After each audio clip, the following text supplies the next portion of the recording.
Welcome back to Track Day Direct Tire Test. We're out here at US Air Motorsports on a beautiful Memorial Day weekend. I'm out here testing the Ironman imove Gen 2. We have it in a 235 45 17. Usually I run a 40 sidewall, but we had the 45 available, so that's what I'm on. Overall, it's a pretty normal all-season type tire. It fits. This is mounted on a 9J wheel right now. Fits well. It looks like it's maybe a little bit narrower than some of the other tires that I've run, but only a hair. I've already done the 60-second heat cycle on it. We let it sit for an hour. Now I'm going to go do a 10-minute hot lap test to see how they compare to the other tires. Let's go.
I just completed the 10-minute tire test on the Ironman imove gen2, and I'm here with Jackson from Track Day Direct.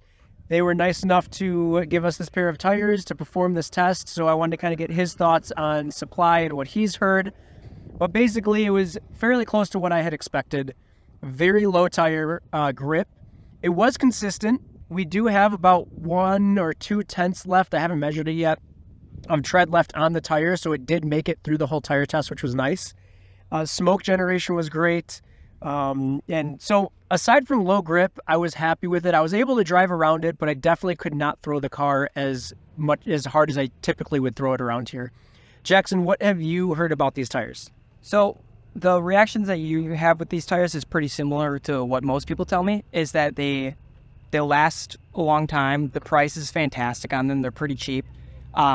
But the grip is just, it's consistent, but it's not there.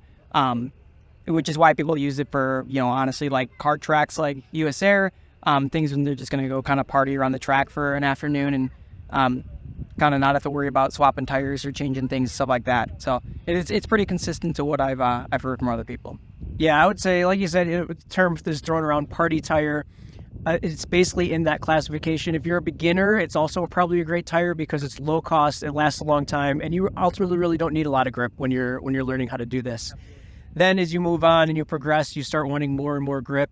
And then you'll probably move out of these unless you're a little budget conscious or otherwise just kind of want to have fun doing some burnouts around the track. Right. Absolutely. Overall scores that I would give this tire on grip, I would say it's about a 3 out of 10. For responsiveness, we're going to say it was about a 7 or 8. It was very consistent, and all my transitions, there was nothing funny that was going on. It did exactly what I had expected. Smoke generation, I'm going to go, I have to review the footage to really be for sure, but based on what I saw in the rearview mirrors, it was actually quite a lot, probably because I could get higher wheel speeds because of the lower grip, but I would go with about an 8 out of 10 for smoke generation. And then tire life, these did last the entire time. I think that's got to be a 9 out of 10 for tire life. I'm not sure if we'll find anything that has more life than these, but we'll work it up like a Bellino or something. You know, Bellino? Yeah, Bellinos last a long time from what I understand. I mean, I know that Joel Bananahands, he swears by them and he rarely changes tires. So, well, it sounds like we got to test some of those then. All right. Well, thank you so much for letting me do this tire test again. Where can they get these tires from? So if you message us on Instagram, @TrackDayDirect, I can get you set up with them. We can ship them anywhere in the country in 3 days. And if you're closer, somebody just last week bought them that was pretty close to us, and they got them in less than 24 hours. So you can get them fast, and they're all over the place. And depending on sizing, you're looking at just over $100 for each tire? Yeah, exactly. I mean, I think when you start getting into like the 265s and stuff, they get a little bit more expensive than 100, but it's cheaper than a Kenda, it's cheaper than a Zeknova, it's cheaper than about anything else that's available until you start getting into like proper no-name tires. So great. So if you're a beginner, highly recommend. And if you just don't really care about grip and you want a long-lasting cheap tire, also highly recommend. Thanks so much.